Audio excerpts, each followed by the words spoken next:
This, we'll have to zoom in a bit here. Okay, what is the functional group for problem 1, class? That's an amide. All right. Whenever you see a nitrogen atom directly attached to a carbonyl carbon, it is not amines. It is an amide. Okay. Question 2, what do we have there? An aldehyde. Beautiful. Which of the following Lewis structure violates the octet rule? Therefore incorrect. Which one is it? 5? Oh, look at that nasty thing. Yeah, let's make sure we see that. There's 2 bonds, 3, 4, 5 bonds. That's breaking the octet rule. Okay? So no, no, no. Now, I want to share something with you so you're not like Zoe in the back there. She's like, first day of class, she's like, Dr. Lawrence, guess what I just learned in inorganic chemistry? You lied to me, she said. Is that what you said, Zoe? I think she said I lied to her. In reality, carbon can form more than 5 bonds, but it's like inorganic advanced chemistry, okay? So when you get to that point, I didn't lie to you, we're just not telling you the whole story. So for organic chemistry, 4 bonds only, okay? When you take any standardized test, and you'll be like, well, inorganic chemistry taught me that it can form 5. No, that's not what they're looking for, okay? When it's organic chemistry, carbon forms 4 bonds, okay? Good, now my conscience is clear. Another functional group there, what do we have here? An alcohol. What if I did this? Many people will call that molecule a alcohol because they see that OH right there. Well, that oxygen is directly attached to a carbonyl, so that makes that what? Carboxylic acid. Perfect. Okay, what is the correct line structure for this? 2. Let's see here. We have a 3-membered ring. And it's an amide. So we have our 3-membered ring. But is the nitrogen in the ring? No. So we have our methyl, our 3-membered ring attached to a nitrogen, which is a amide. There's our amide. And then it has this carbon is that carbon. Okay, so what functional group do we have? So the correct answer, yes, is this one. But what functional group do we have right here?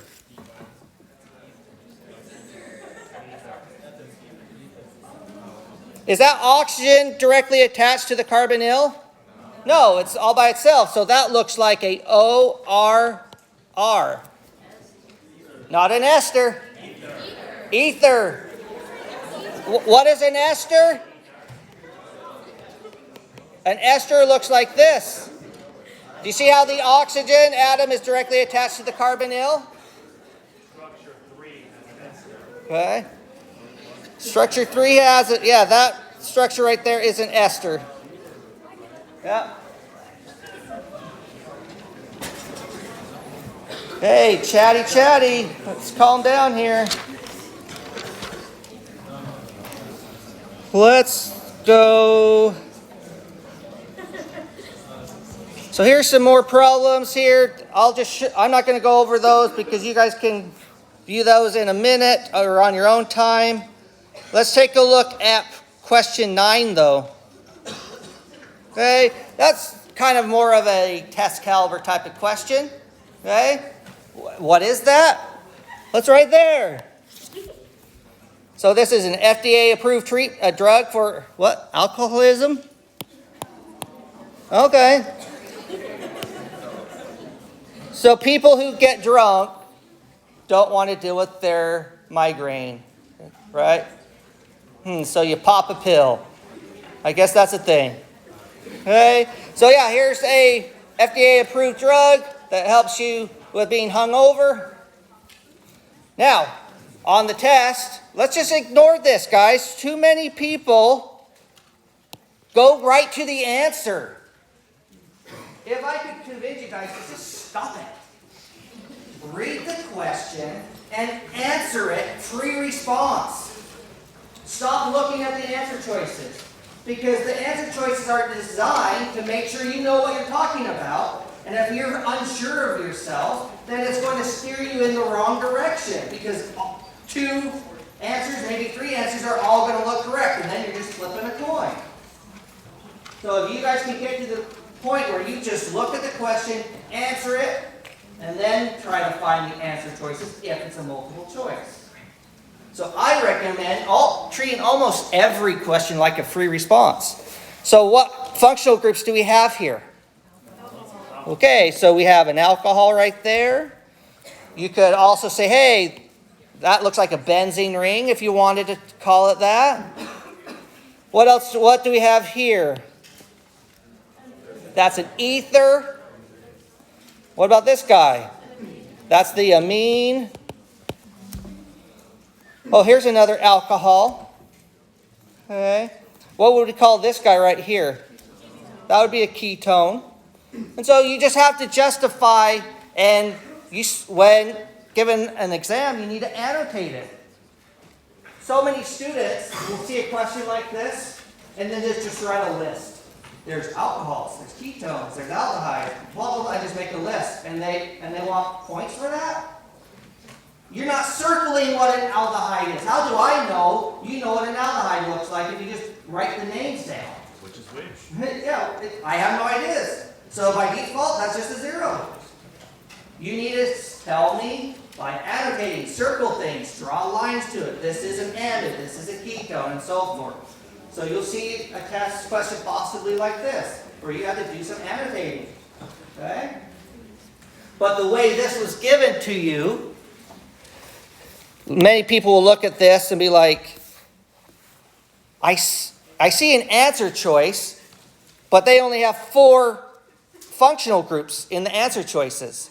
And I circled how many? 1, 2, 3, 4, 5, 6. And then people get all tripped up like, hey, why doesn't the correct answer choice have this functional group in it? Well, the answer choice decided to omit something. Okay? So what would be the correct answer if we looked at the... Do we have an amine? Well, let's just go through answer choice A. Yes. A phenol. What's a phenol? A phenol is a benzene ring with an alcohol attached to it. So technically, we could say, hey, that is a phenol. So yeah, we have a phenol. Do we have an aldehyde? No, we don't. Well, I don't see any. But do we have an ether? Yes. But answer choice A is off the table, right? Because we found one incorrect one. Amine, phenol. Do we have an amide? Nope. Amine, ketone, alcohol. That one looks good. But do we have any answer choice D? Let's see. We have an ether. We have a ketone. No amide. Ketone, phenol, alcohol, ester. No. Okay. Any questions on what I mean by annotation and things like that? Expectation clear on exam day. Don't just write a list of functional groups hoping that you'll get partial credit, because I don't believe in that.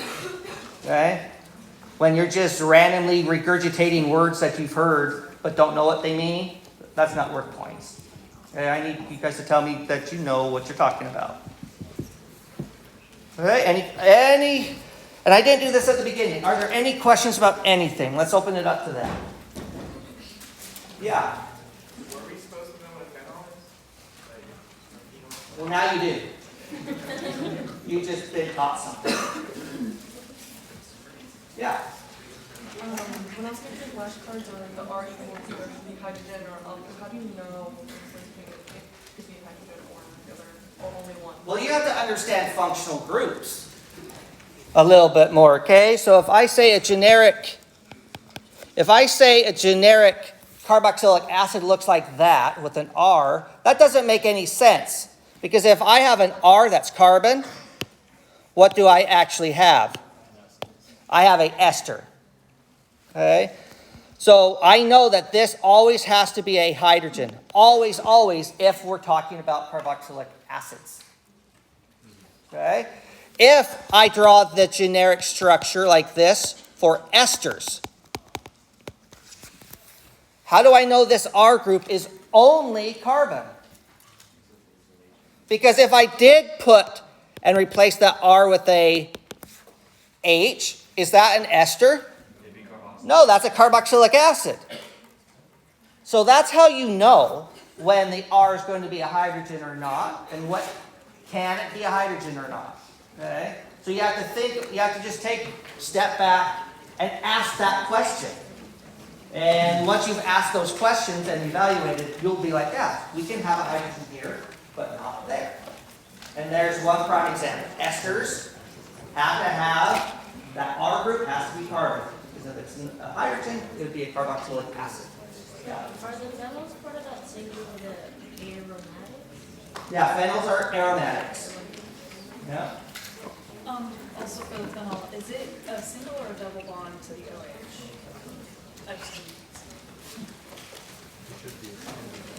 So phenol is just a single bond to the O right there.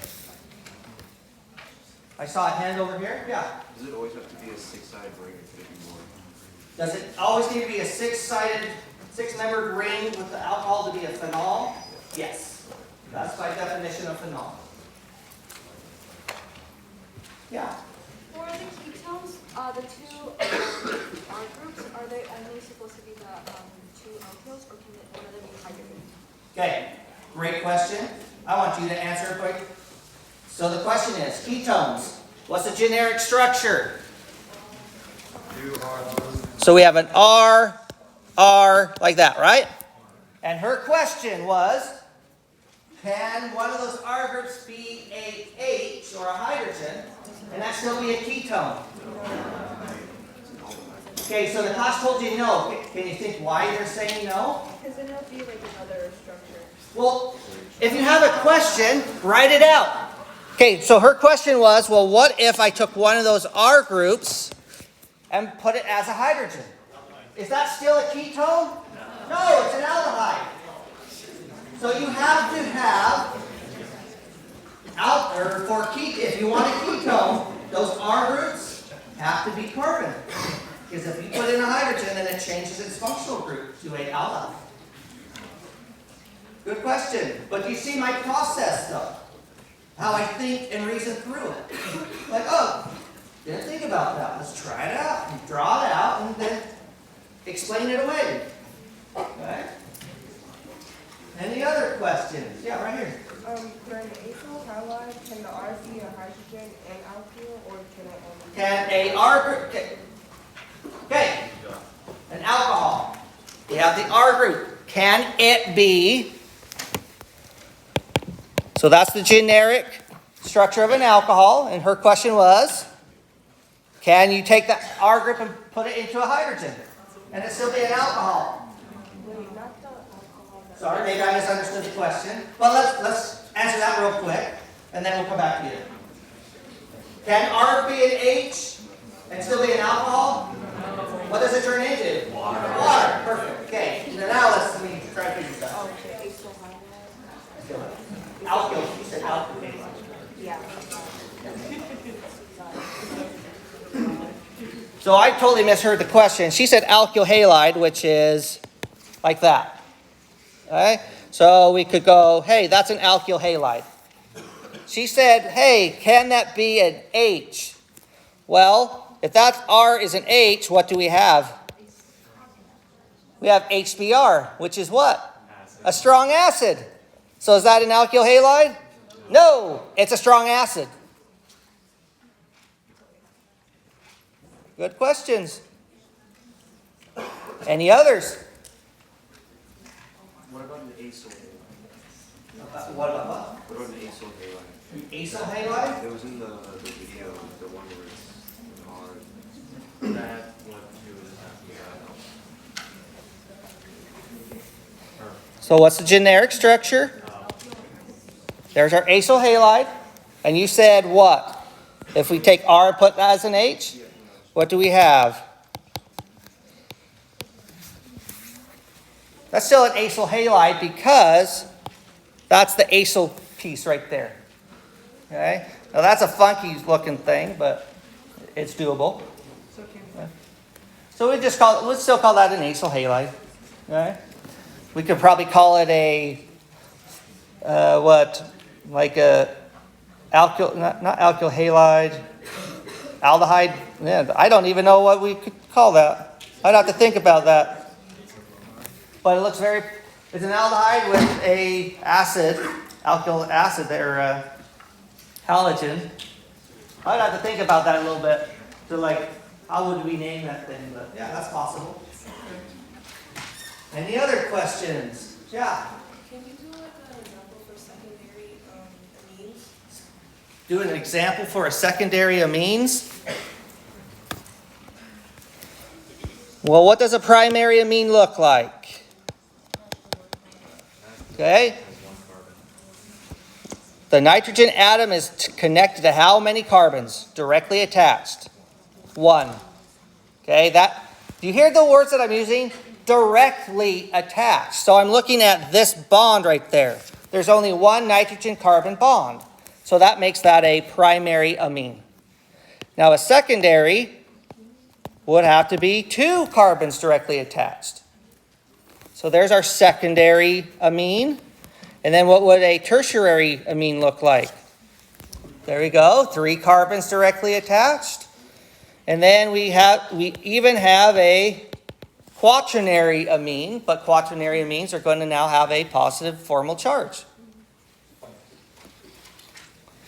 So if we go with the amines, what if we have now why is this so important that you can identify the degree of a amine, an alcohol, and a carbon? Why should you care? Why do you need to know how to do this? Well, let me answer it for you. Because depending on the degree of those species determines the mechanism of how they react. And the mechanism which is just a fancy way of saying how does the reaction proceed with respect to time. How it proceeds in time determines the products.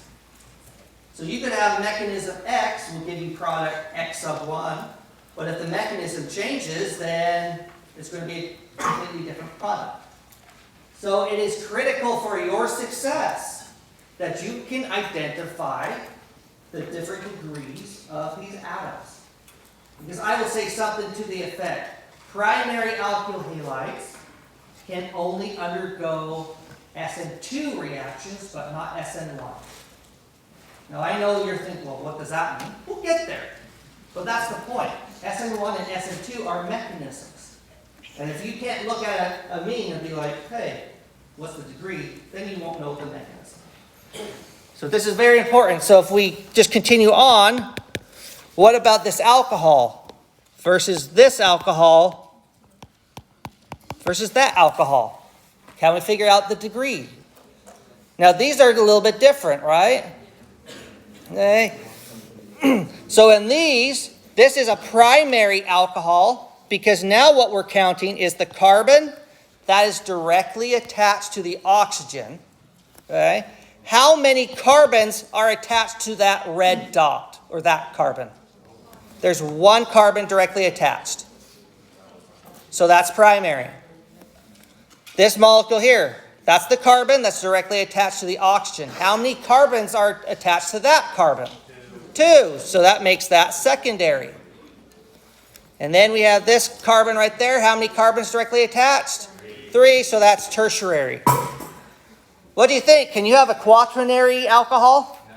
No, because you form a Texas carbon. If you can't visualize that, then draw it out. There's our alcohol, and then we'll tack on 1 more carbon. Does that look like a good molecule? No.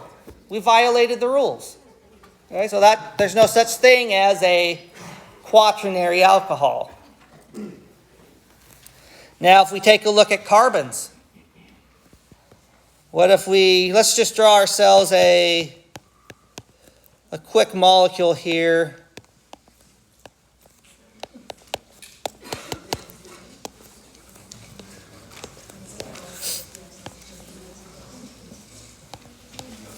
So right there, okay? Well,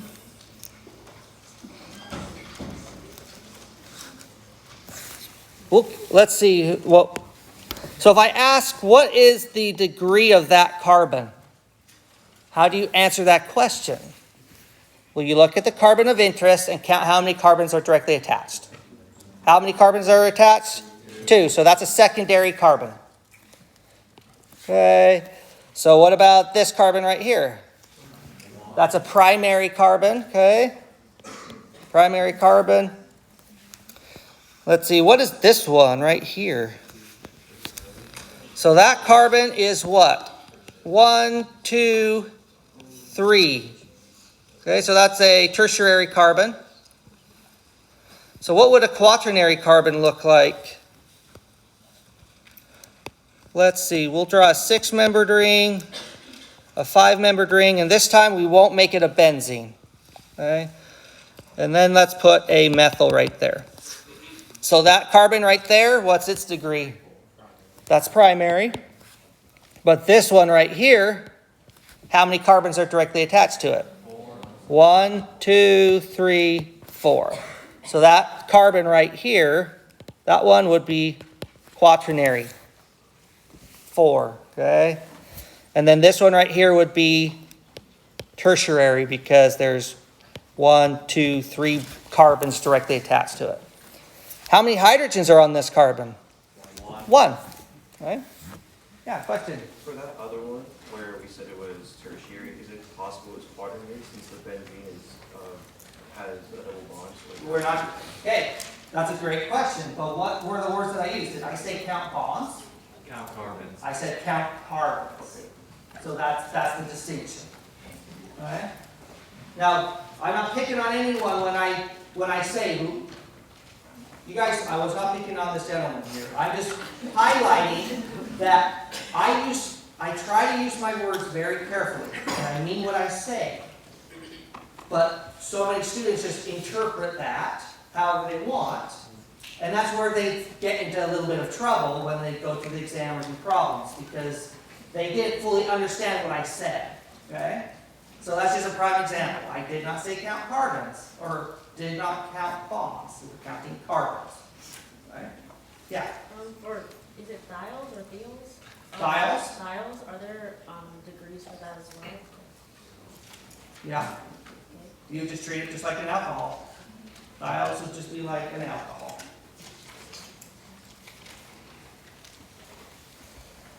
Okay, this went in a direction that I was not anticipating, but here we are. Okay. Let's do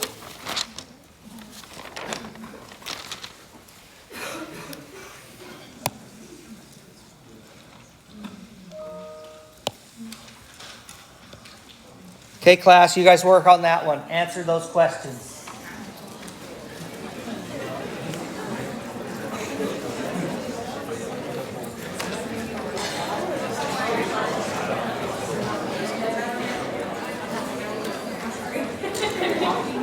No, I said, don't worry, I'll get up for the biomedical.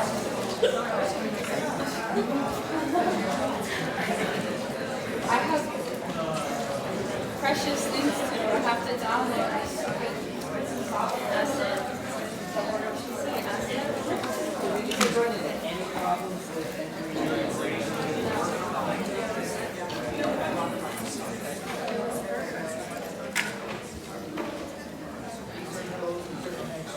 Let's just make piles and then I will figure out what that is. Yeah.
got it. Don't worry. Sorry, what's the question? Which one? Any of them? Yeah. If you look at the second, like, dash line, it asks about the hybridization state of the arrows, so just like what it was. So I was arrow, is that what that? Yeah, but for that specific, like, atom, it's